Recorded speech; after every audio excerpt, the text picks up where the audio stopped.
Oh, so you're saying there's a difference? Wow. How do you just like an harmony?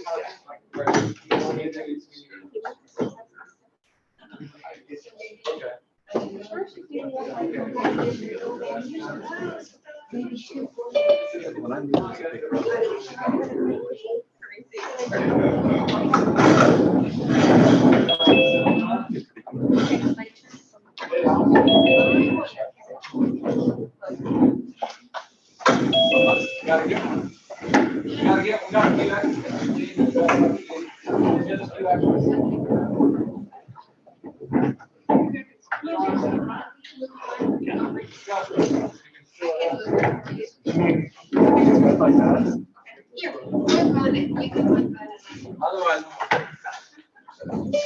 Oh, I know him.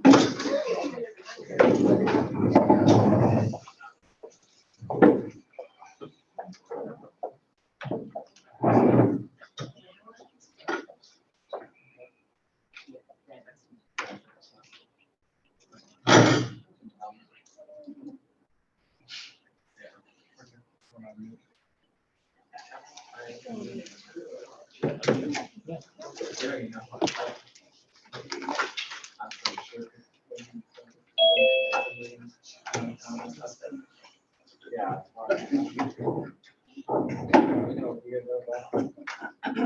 Get up.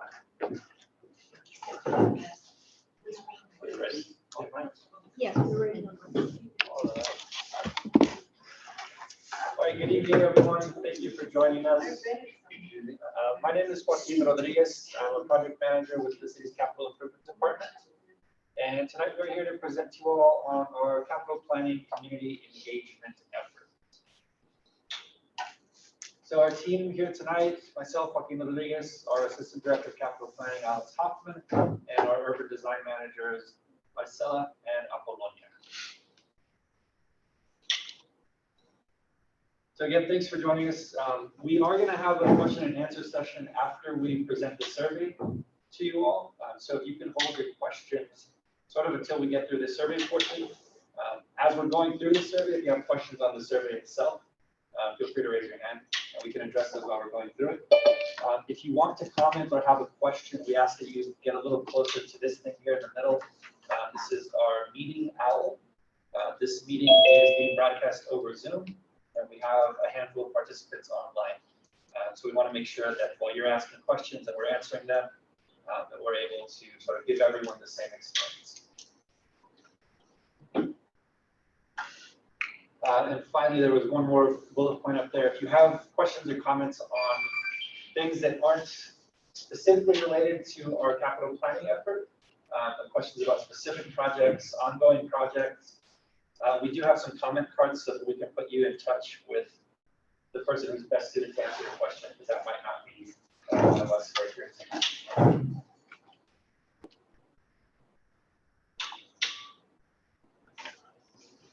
So the purpose of tonight's presentation is really to give you an overview on the capital planning process and what we're sort of referring to as the bond exploration process, which is the direction that we have for council to try and develop a bond package that will go to the voters this year. So we're going to give you more information on that process as a whole, but more specifically, we're going to talk about the survey that we put together to help gauge and collect some data on what the community's priorities are.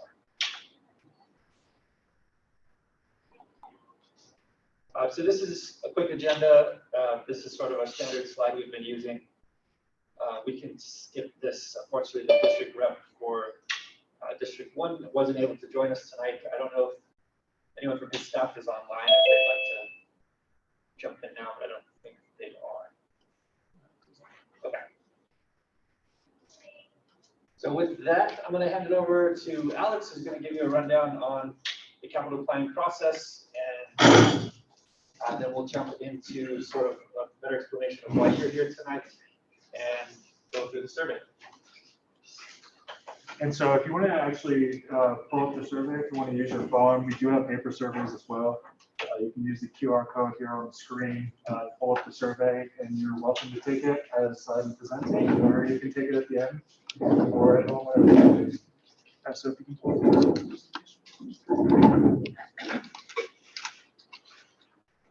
All right, so just really quick, if you're not going to be taking the survey on your phone tonight, you want to do it when you get home, our website is elevateep.com. It's the number 8.com. And so what you can do is you can actually go click this button here that says take the survey. As Joaquin mentions, what we're going to do now is just give a little bit of background as to the basis of why we're asking you these questions. So just really quickly, we're going to be doing a survey. And the reason that we're doing the survey is because we're going to use this information to provide to the council as part of their decision-making process for whether or not they're going to move forward with a bond. The idea here is that we want to make sure that the community's voice is definitely part of that process, which is why we're asking you the questions that we're going to go through tonight. Eventually, all this will lead to council selecting projects, which is going to be further down the line. So hopefully there's good alignment between what we're hearing from each of you tonight and what council ultimately decides is the project list. Can you slow down a little bit more? All right, so tonight, as Joaquin mentioned at the top, we're here to discuss capital planning. So what capital planning is it's looking out over the next 5 to 7 years and figuring out what is the community's priority. That's what we're really here to talk about. So we want to get, from a big idea perspective, what are the community's priorities? Again, we're not going to be talking about specific projects necessarily, but the idea is that the big ideas that are discussed here tonight will help council identify what those specific projects are that can help achieve those goals. But we are looking out for the next 5 to 7 years, which is why it's really important that we get that feedback now before we actually start building these things. The way that typically our capital planning process is developed is through our strategic plan. And so the city has actually gone through its strategic planning process now 3 times. We started with the 2020, which is 20 big ideas for the year 2020. And we followed it up with the 25 by 2025. And then finally, we're now in the 30 by 30. And that was part of a process that took place in December of this past year. Council, as part of its 30 goals, one of them was to start this process to find out from the community what are the priorities of what they want to see built in our community that needs to be prioritized through our capital planning process to inform a potential bond for this November. So that's why we're having this discussion now. This is going to lead to a series of this process that we're going to be going through here, starting with the public engagement. But traditionally, what we've been typically doing is public outreach. So public outreach is, if you participated in the last time we did a bond, the public safety bond, that was when we were talking very specifically about projects and how it was going to affect you as a taxpayer. We're not there right now. That's going to be happening after this process. What we are here to discuss tonight, though, is public engagement. So the idea here is that the way that we're going to be asking the questions, there's going to be a lot of geographic components to it because we want to get an idea of what are the priorities for example, District 1 or District 8. So we can give those representatives the very specific information as it relates to their district. We also are going to be making sure that these results are in real time. So if you fill out the survey tonight, you'll actually see your responses reflected on our survey in real time. They're actually refreshed every 5 minutes. And the whole point of that is to make sure that the process is very transparent. And then the last part as well is going to be that it's going to be categorized results. And so the categories that we're discussing tonight were some of the priorities that were identified by the council representatives as being potential priorities. And we're trying to give them feedback on whether or not those things resonate with the community. So that's really why we're asking the types of questions that we are. So all of this data that we're collecting, the way that we're going to be using it is, a few different ways. So we're going to be asking a series of different questions that also pinpoint locations. So like, where should this investment take place? The city has, as part of its tools, different areas where we want to potentially prioritize investment based on equity. So where do we need to be investing because of need? Another area that we might be investing in is going to be areas where we have service gaps. And so again, the idea behind service gaps is that we have different metrics that we use to identify where our parks needed, so maybe every 2 miles. We have identified locations where there might be gaps. And so if parks come out as one of the priorities, we might be prioritizing investment in those areas where we have service gaps. And so all of this information is going to be validated against these different metrics and help us prioritize locations potentially for projects. So a little bit more. So all of this is going to lead then to project selection. Again, this is going to be a process that takes place after we've heard from the community. And this is going to be very specifically, what are the projects, how much are they going to cost, how's it going to impact you as a taxpayer? That's going to be happening later in the process, and I'll show you in a timeline, when that process is going to take place. And finally, I'd be remiss if we didn't talk about project funding. So again, tonight we're here to talk about a bond, but there are lots of different ways that the city can fund projects. A bond is just one of those tools. And so if something that's really important to you isn't reflected necessarily on the bond, this feedback through our capital planning process is really important because council can also use it to prioritize its budget. And so I don't want to make it seem that this is the only opportunity and the only mechanism to get some of these priorities funded. But this is the one that we're here to discuss tonight and the one that we're going to be focusing on for our discussion. So to talk a little bit about timeline. So right now where we're at, so we're just in the middle of our community engagement phase. We're looking to take the results of this public engagement to council just to give them an update of what we're hearing from the community in April. This will help us inform the project selection. So that's going to be the next step that's going to take place. Once the projects are identified, we know how much they're going to cost. We'll come back out to the public for public outreach, which is scheduled to take place in summer. And then council needs to decide on or before August 2nd whether or not there will be a bond. And the way that they're going to do that is that they need to have an ordinance that will introduce the bond on or before August 2nd, which will then, if they decide to move forward with it, will lead to an election November 8th. So that's the overall timeline that we're looking at.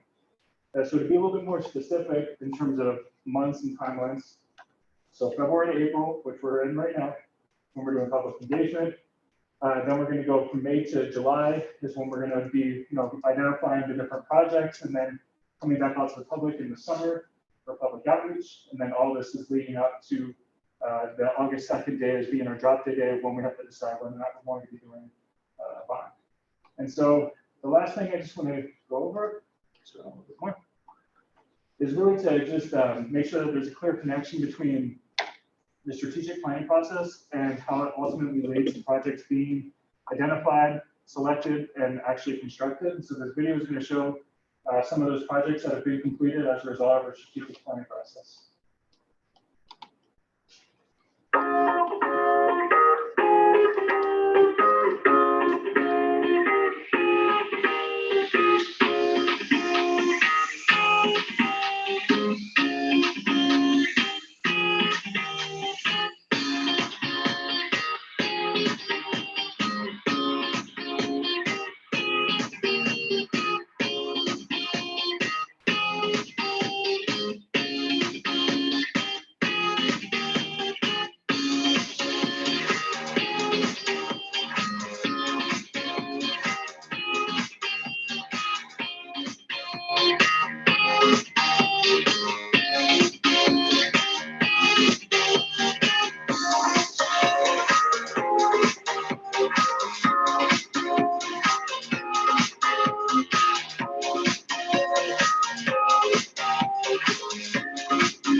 So with that, I'm going to now turn it over to Joaquin, who's going to walk you through our survey. I do have paper surveys here in case anybody needs one instead of doing it on their phone. Does anybody want a paper survey?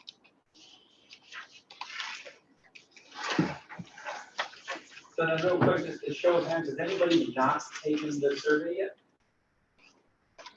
Awesome. Okay, so if you start on our Elevate EP main page, you'll see that link to take the survey, and that brings you to this page. Alex touched on this, but essentially the survey is going to be combined with a lot of other data to help us put together a presentation for council and put together a more prioritized list of your values and goals. So the survey doesn't speak to specific projects, but it talks about value areas and project areas. So we'll go into more detail on that. Go ahead and start the survey. The survey is available in English and Spanish. So depending on what you select for this first question, it'll put the whole survey in that language for you. And then just hit start the survey when you're ready. So we're gonna take it. We can take it now if you want. We don't click submit at the end. Don't worry about it. We're just gonna run through the questions. If you have questions about the question itself, content of the question, or any of the options that you can choose, feel free to just shout them out. So we start with your email address. Again, as Alex mentioned, this is kind of a long process. So putting your email address here will help us keep in touch with you throughout the process as we start to develop that project list. And there are further opportunities for outreach. Speak up. I probably should just take this off. That's not going to so we will keep you all. Closer? Yes. All right. So we'll keep you all informed if you put your email address in here. We'll go to the next one. Then we're going to ask a few questions to help us geolocate this data. That's going to help us combine it with all those other data sources on things like equity, service gaps, historic investments. Ultimately, that whole package of data is what's going to help us. Alex, you have a question? Ultimately, that whole package is what's going to help us develop the project list. So we'll ask the question, which council district you reside in. Most likely you're in District 1 or 8 if you're at this meeting, but we've got a link to a map there if you are unsure. We're asking for your 5-digit zip code. We'll show you at the end of the survey how we're sort of breaking out this data and showing you which zip codes are providing the most responses. This is not only for council, but for us as we're going through this process to see if there are areas that are being underrepresented. So it helps us keep track and see if we need to target some more outreach to areas that aren't having a lot of responsiveness to this survey. Again, another locational question. We're asking for the nearest intersection to your home. Ideally, you would put 2 streets in this option. Some people have not been doing that. So just think of the most major intersection nearest to your home, like Mesa and Remcon, Donovan and Sunset. Think of major streets like that. And then finally, we're asking if you rent or own your home. Again, this goes back to some of our equity data, making sure that we're including as many different slices of our demographic pie as possible. So now we get into the subject matter questions. Alex touched a little bit on the strategic plan. So when it comes to the data that we need to gather for this capital planning initiative, the focus is really these 4 areas that are identified in the strategic plan. So the first question is to rank the following areas from highest to lowest. The highest should reflect the type of projects which you feel are most important to your daily life as a resident of El Paso. So this is a ranking question. The survey is set up so you can drag and drop the responses to establish your ranking. The highest should be ranked number 1, the lowest number 4. If you're doing this on paper, you can just write the number next to the choice. So the 4 main areas that we'll touch on tonight, it's parks, recreation and quality of life facilities, safe, high quality, complete streets, economic development, and finally solar energy and climate change.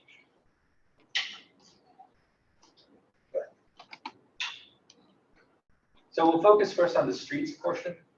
As the city makes investments in streets and transportation infrastructure, which investments do you feel are most important? Again, this is a ranking question. So we've got investments that prioritize safety, such as crosswalks, street lighting, investments that improve pavement quality, investments that expand the availability of bicycle facilities and trails, investments that reduce congestion, traffic, and vehicle emissions, and finally addressing stormwater and flooding.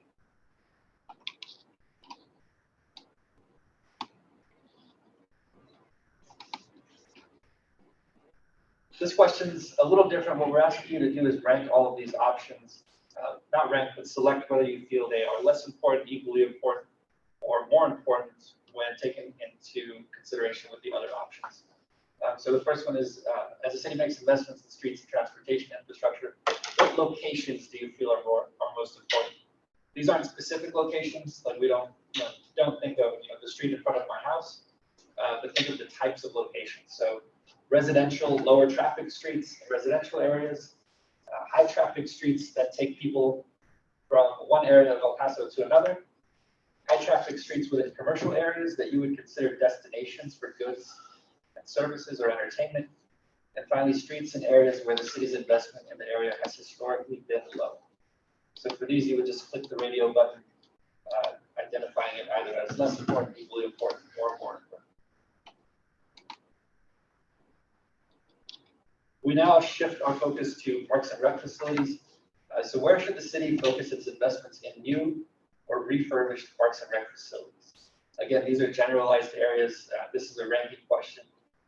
So areas where data indicates a gap in service, existing parks and rec facilities in need of modernization, areas where the city's investment in parks has historically been low, and finally areas where recent growth lacks nearby parks and rec facilities and quality of life facilities.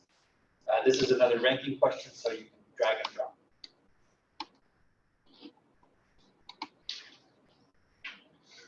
Moving on with parks, this is what we would refer to as a visual preference question. So we're asking you to choose two options here, up to two. You can choose one or two. As the city makes investments in new parks and rec facilities, which types of facilities do you feel are most appropriate? Large regional parks and facilities like the Beast on the east side, smaller neighborhood parks within walking distance of neighborhoods, investments in new equipment and infrastructure for existing parks, facilities specific to certain sports or activities like football fields, indoor play courts, pickleball courts, and finally, other quality of life facilities like museums and libraries.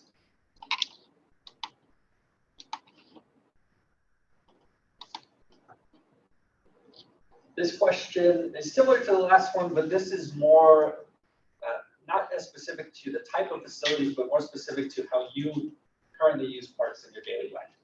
So choose the type of quality of life facilities that you are most likely to use in your daily life.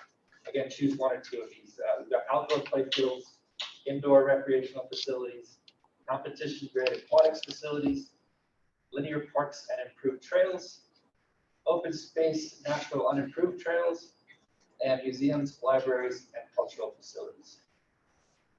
And I know we've presented this a million times with that same typo, but we can't change it because the survey is already live.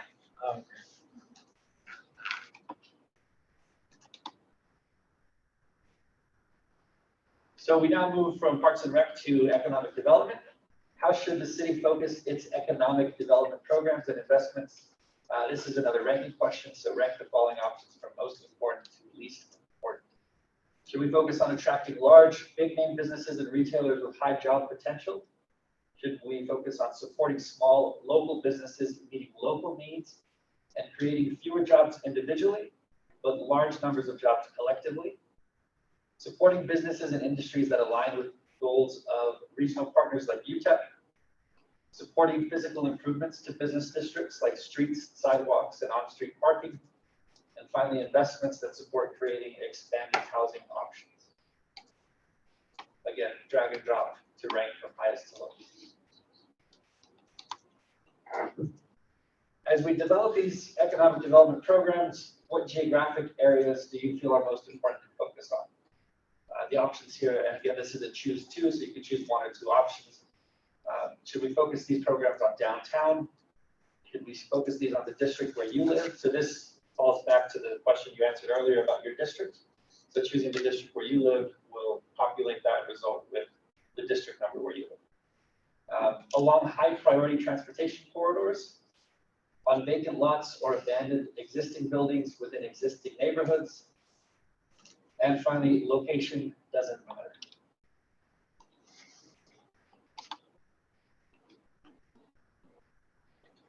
And now the final subject matter area, what type of investments do you feel are most appropriate for the city in addressing energy and climate change? Rank the following choices from most to least appropriate. Again, this is a drag and drop rank. So we have first investments in solar, like rooftop solar installations for city-owned facilities. Transit and mobility investments that will help reduce vehicle emissions and traffic congestion. Investments in electric vehicles and charging stations. And investments to reduce energy costs and energy use in city facilities.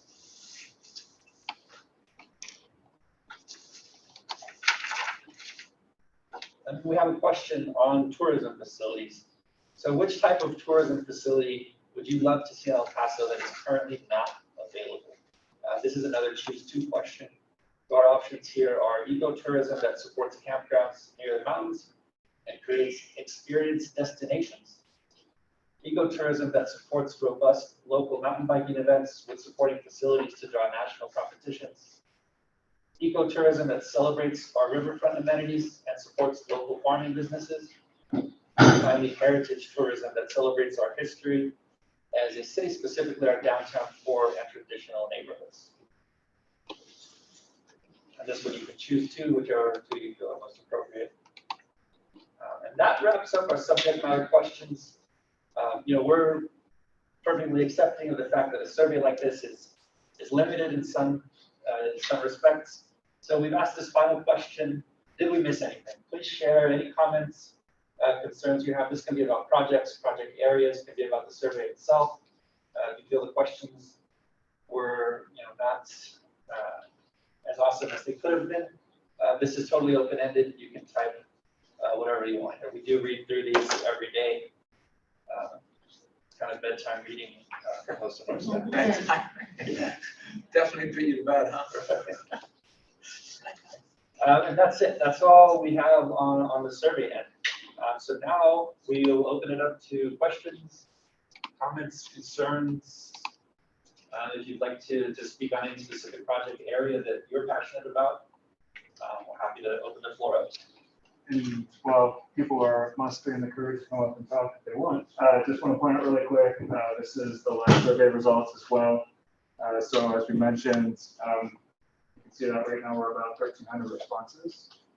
And so this is data that's refreshed every 5 minutes, and so it's showing the responses for each of the questions, not each of the questions, but for a few of the questions that we asked. And so you can track and monitor how progress is being made or how public opinion is changing on some of the things that we discussed tonight. So again, this is an opportunity to talk about things that are important to you. If we missed something, or if there's something that you feel is really important that you want to express and make sure that we capture in the public comment that we can. We are recording this meeting. So when does the survey close?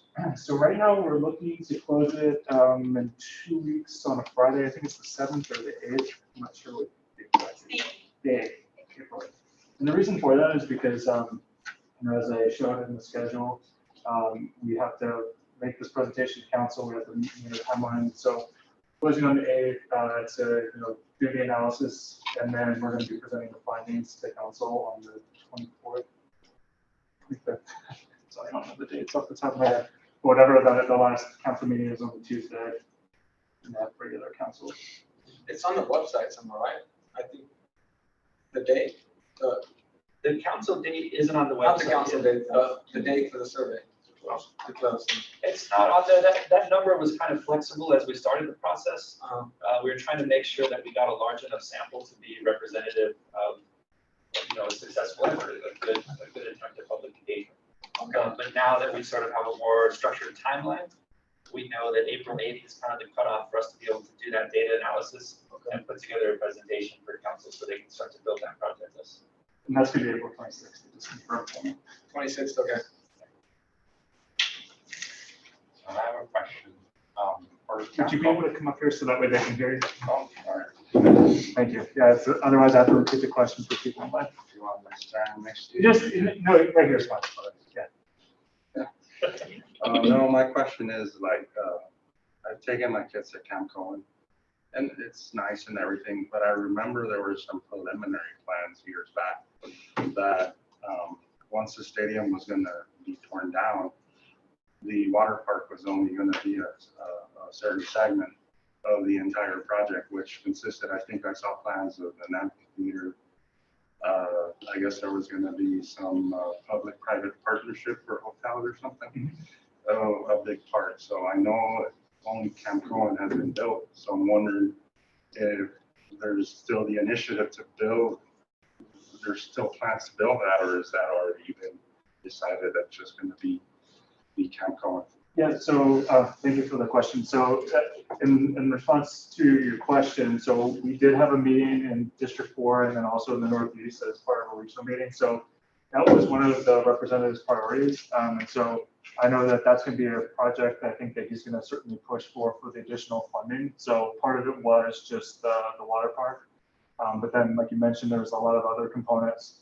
And so it's, necessary for the city to pony up additional funds to get that private developer interested in that site. And so I think that is probably going to be a priority of his for his district. Thank you. I think in terms of the survey, if that's a priority for you, some of your responses could be focused on large regional park facilities, which that Cohen area would probably end up being. What other survey questions would sort of address that? So then there's also the question that's about the types of facilities that people want. And so one of the amenities that was proposed for Cohen was like an indoor recreational facility. And so prioritizing the indoor recreational facilities would also be another way to get at that. For those of you who are online, if you do have a question, you can feel free to type it in the chat and then we can answer that question as well. Okay. I have a question. Yep. So when do we give input as to the nitty gritty of what the bonds imply? So like to Or get would- feedback on specific Yeah. projects that are selected? Yeah, would that even be the case? Yeah, so, that particular process where you can get feedback on projects that are actually selected will be during the public outreach phase. And so that will be, once council, makes the decision that, they want to prioritize certain types of projects and get feedback on those specific projects, that'll be during the public outreach. Okay. Can I ask another one? Absolutely. Okay, so like I think 90% of people here are from the Pickleball Association. So, and this might be an answer or discussion for another time. I think on the west side, there's 3 public courts that are not dedicated courts to pickleball. And it's at the Galazza Rec Center. There's been times where we wait like 40 minutes. So my question is there money right now that we could potentially build some courts dedicated because this would take 2-3 years, right? For something actually to be on the ground, right? So, I mean, so as you know, you work down. So, there's going to be, the phase where we actually go and get the bonds, and then we have to bring out somebody to do the design and then the construction. Yeah. So there is a lead time that's required for that. I know that as priorities have come up before in the past, that sometimes funds can be reallocated and put towards particular projects. So, Yeah. I mean, I don't want to say that it's impossible. Yeah. But yeah, I mean, that's not something that I could give you an answer on. Like, No, I hear you. So, Yeah. But so, because you mentioned something in the presentation where you said that the bonds were one option, right? Mhm. To build stuff, right? So what are other options to? Yeah, so I mean, we've had this discussion at other meetings about, what are the different ways that we can amenitize some of these facilities to allow for, pickleball to happen, right? Mm-hmm. So some of the different funding options that are available, so the city does have the NIP program. Writing notes. Yeah, I'm not Yeah, texting. no, for sure. So it's the NIP program, so that's the neighborhood improvement program. That's where you could partner potentially with, a neighborhood association, and they can submit that project to community development to be funded in that particular way. Uh-huh. And then the second way, and it's a little less direct, of course, is through the city budgeting process. And so, each department is allocated funding to the general fund that people's tax dollars go towards. And so, letting the council know that Parks and Recreation is a priority for our community. Uh-huh. They can choose to reallocate, redistribute funds to give more money towards Park and Recreation, and then working with the Park and Recreation department to say that these are the types of amenities that we want to see. And then, other less popular mechanisms that have been used have been certificates of obligation, which I know, people have feelings about that, as well as just with bonds. Okay. And so there's different ways. I think one of the things that we've had conversations with in our community development department is maybe we need to rethink the way that we do the NIP program. And it's something I think that, she's expressed that there might be some willingness to take a look at, and maybe this would be an opportunity to have a more robust NIP program that can do these types of things, provide, more opportunities in neighborhoods to monetize them in different ways than traditionally we have. Okay. But the capital improvements department per se couldn't just like somehow say, hey, well, we take money from over here and build some pickleball courts. I mean, that's probably. So, again, I don't want to say that that would not happen because it has happened, right? So Yeah. Council can vote to, redistribute funds. And so sometimes they have, and so as a result, projects have been funded that maybe weren't priorities, that became priorities because council asked them to. Got it, okay. And this survey can help inform that. Okay. The primary objective here was to develop that bond project list moving forward. But these results aren't exclusive to that. So the outcomes of this survey can be used by council when they set their annual budget priorities. We would also expect user departments like Parks and Rec to take these results into account as they develop their budget requests for the year. Okay, so probably getting in front of council would probably be helpful as well. I mean, talking to your council rep is always a good way to go. I mean, at the end of the day, they're the voting authority, and so they can decide, how to, spend the budget. And so talking to them, having direct conversations about things that you want to see, and talking to all of them. Can they get an item on the agenda, or they probably the best person to do that, right? So, yeah, I mean, council can place items on the agenda. There's a whole section of the agenda that's mayor and council items. And so they're able to put items on for discussion and action. And I just want to bring something to your guys' awareness. You guys probably heard it from other counterparts, but, and this is not to diss on our city or you guys or anything, but I think just to put things into perspective a little bit, I think Albuquerque has somewhere around 50 dedicated public courts. Las Cruces has, I don't know, like 12, 8 to 12. Sorry? That'll be doubled within the year. Yeah. So and we have 0. So I'm just putting it out there, just so FYI, you guys can, as you guys go about your jobs, right? You guys can maybe root for us a little bit or push our thing, But so, anyways, yeah, there's a presentation by our president out there. I'd be happy to forward it to you guys. It's like a 10-minute thing. She gives a bunch of data and statistics. And I think we've got that. you got it? So, okay, I'll forward you that. I've got a question. Yes, sir. Any item that's included in the bond package that goes to vote is passed will take 5 years to come to fruition, right? No, so it really, I'm sorry? Oh, sorry, I have to repeat the question. Okay. So the question was, how long would it take for a project that shows up on the bond package to actually bring it to fruition? So it really depends on the project.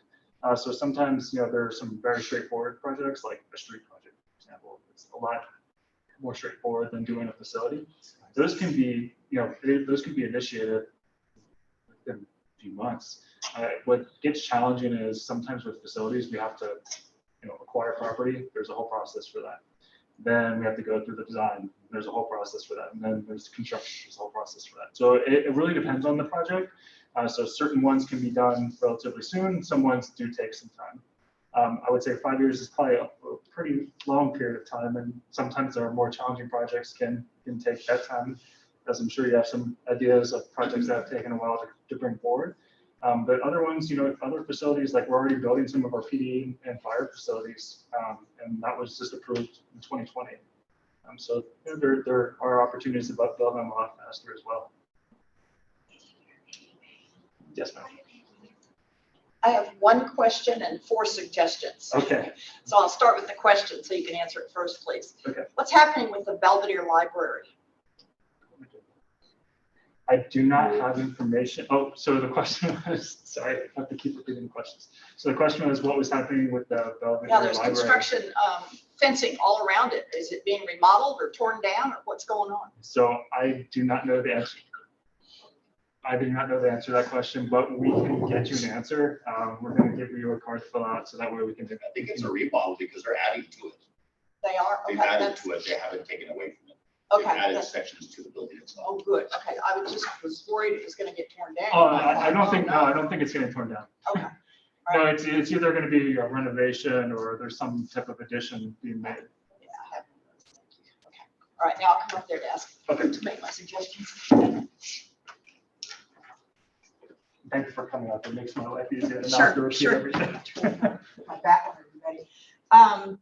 Okay, two of them have to do with the neighborhood I have lived in for 27, 28 years. It's the Polk school area. And that neighborhood is dark. The street lighting is just horrible there. And there are also no parks there. So somehow when that whole neighborhood was developed, the builders got away with no streets, lights, very few, and no parks. So I would like to see those on a priority. I don't know where they would put parks these days in the neighborhood since it's built, but for heaven's sake, streetlights are so badly needed. How can we prioritize that? And so, you know, that That's is, safety, that's yeah. community safety. and so that is one of the questions, that was one of the first questions we have. I underlined it, I wrote it down. You bet. Definitely. So yeah, I mean, that is, you know, the live survey results are showing that that is one of the priorities and that we do know that. And so there's a program that council actually just approved that was a intersection improvement program. So part of that is looking at opportunities for street lighting. And so we do know that that's going to be a priority. Okay, if you would tell me how to follow up to give specific suggestions, I would appreciate it. Just fill it out on that little card. Or That'd include be it in the survey as well under the last question, Thank just you. because then that can help us to identify specific locations, because that's going to be the next part, right? Is that this is talking about big ideas, but then there's going to be like, okay, what streets do we prioritize? What intersections do we look at? And so getting that feedback very specifically. I can give a couple of That'd be specific. Okay, okay. And then, so that's street lighting, that's parks. Okay, another suggestion is that as you drive around town looking for businesses, it is really difficult to spot addresses. And I'm wondering, again, for a community safety issue, if there's a way to require that all businesses have uniform addresses posted on their buildings so that they can be seen from the street when people are driving by looking. Okay. That seems to be a community issue, a safety issue. Okay. Is that No, that's a good idea. okay? And that, I mean, that's the entire city. And then my last one is a really big long-term thing, and that is, I think it would be lovely to have to attract into the city a destination resort. And I can remember before Westtown was ever built, I looked at that whole plot of land on that intersection there on Trans Mountain Road, and I thought that would make a beautiful place for a destination resort.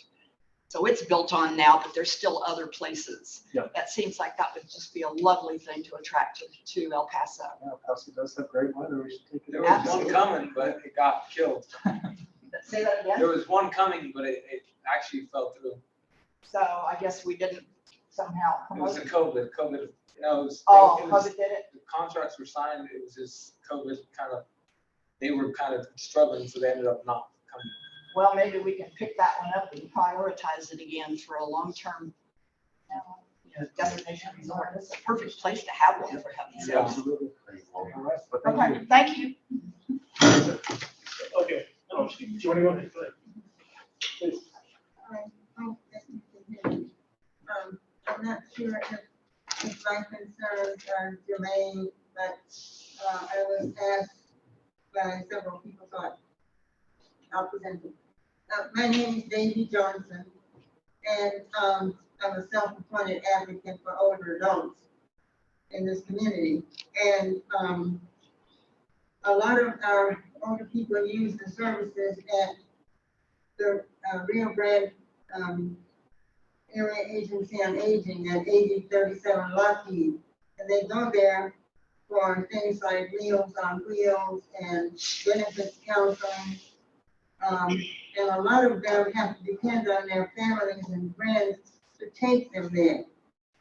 They would like to use the Metro Fish Route bus, but the bus does not stop at the area agency on aging. And some of them have to use a cane or some assistive device to help them walk, and it's not safe for them to be walking up and down Montana. The area agency on aging is at 8037 Lockheed, and it's down kind of close to the airport. And the streets that would that could have a bus stop would be Beach Street and Shuttle Columbia Drive. If a bus could stop there, it would facilitate transportation greatly for the older adults trying to get to the area agency on aging. There's not a bus stop there right now. So that's one of my concerns. And please indulge me for the second one. Absolutely. I think El Paso needs to have a fall prevention program. I teach fall prevention. And I don't know how many people who approach me everywhere I go about falling. And I see the raccoon eyes, so, it's visible to me that they've had a fall. And our fire department picks up a lot of our elders when they had a fall. And the numbers are astounding. I don't have those figures with me right now. But I assure you that our fire department is very busy picking up people from falls. So I would recommend that we have a fall prevention program sponsored by the city to help reduce the number of falls that our elders suffer. And that's all that I would. Oh, thank you for those comments. I don't know where that would fall within the grand scheme of this planning. Yeah, and so. But there are issues that are germane to our population of older adults. So I'm just going to try to summarize so that way people who are listening to us online can know what your comments were. So there was some discussion about making sure that, where we provide transit, that there's adequate service in locations that people need them. And the specific example that was used was for the Center on Aging on Lockheed, making sure that we provide, adequate service in that location. The second thing was the fall prevention program. And so I think that, specifically on the fall prevention program, part of it is making sure that, there's adequate funding going to, our different facilities, that these programs can be held at, whether they're at a recreational facility or at a senior center. And second, I think, is making sure that these facilities are in the locations that they need to be in to serve that population. So one of the things that we need to make sure of is that, especially as our population has changed in terms of where people live in our city, that we provide adequate services in the locations where we have the highest usage. And so we know that a lot of our most heavily used facilities are in central El Paso. And so making sure that we provide, adequate service in those areas, so that way, those programs are available to people. So thank you very much for the comments, and we can make sure that those make it back to the Park and Recreation Department as well as the Metro. Alex, you have a question online. Yes.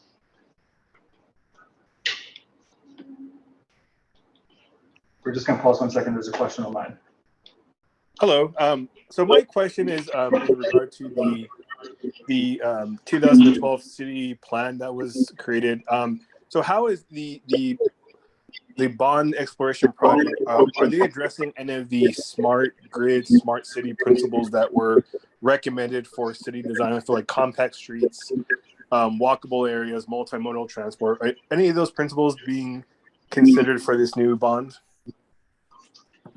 No, that's a really great question. So just so everybody knows, so the plan that you're referring to is the city's comprehensive plan, which is a guiding document for planning and development for the city. And so the capital plan and the comprehensive plan are very much interrelated. So a lot of the ideas that are discussed in the comprehensive plan need to be funded. And the capital plan is the way how they'll be actually bringing that plan forward to implementation.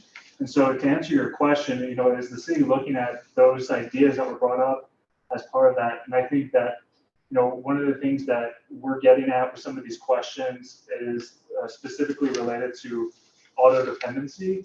So one of the things that we're asking about is whether or not we should be prioritizing investment, for example, in ways that reduce traffic congestion.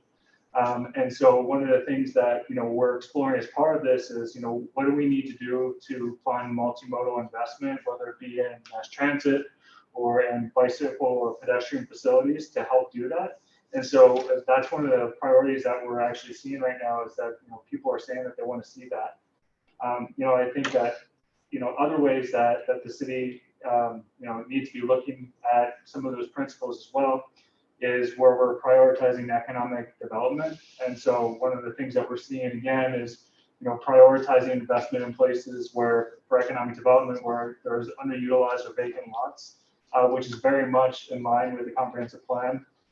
As I'm sure you're aware of, that the city has experienced a lot of outward growth.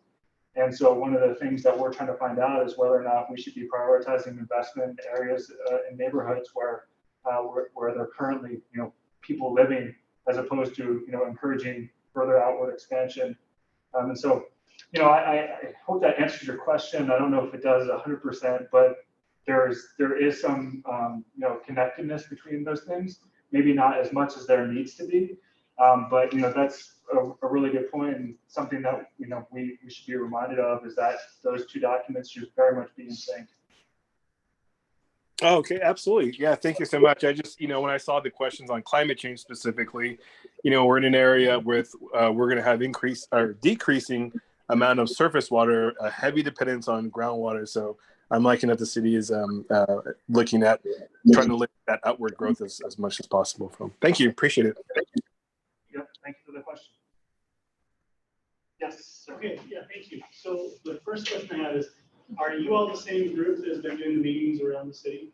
So the question is what, would you mind? Sorry, no, it's okay. yeah, of course. So the question was whether or not, we were the same group that's doing the tour around the city. Yes, we are. Great, thank you. Yeah. So that I won't belabor what is pickleball.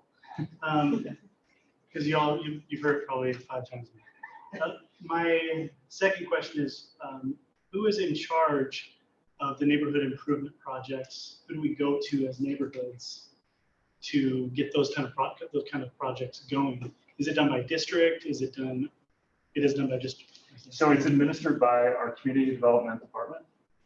And so the director there is Nicole Farini. And she has someone who administers that program. But we do work with them in terms of, once they, put out the applications, we work to help them develop the scopes of work.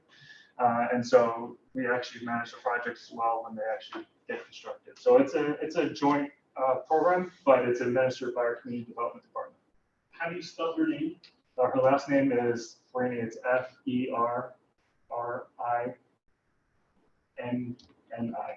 We spell Just one name. Just one name? Okay. We spell it one more time. Again, Ferrini. And her department again is what? Community development. We can, Thank you. once he brings, we can get you their specific contact info. Oh, nice. Personal cell phone number. Okay. Just kidding, Nicole.